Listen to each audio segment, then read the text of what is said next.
Blessed morning. Tingnan mo si tito mo. Ayan siya.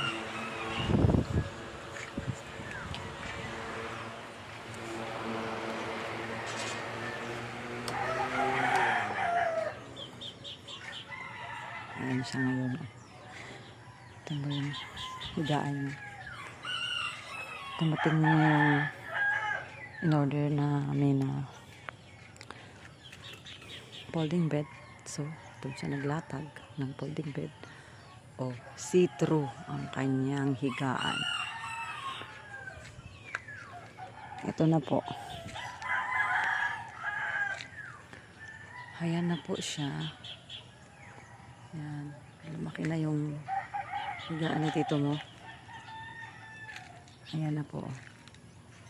Ayan, natapos natin. 1, 2, 3, 4, 5, 6, 7, 8. Ayan na po.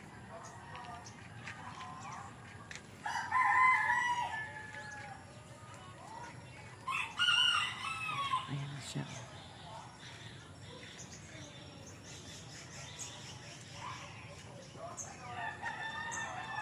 Ayan na ang lahat ng halaman naman napunta doon. Yan ba yung yan po ba yung pinaka-terrace?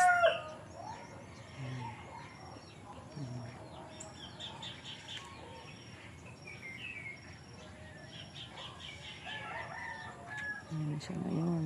Naulanan yung aking nilaban dahil umulan na today. And tomorrow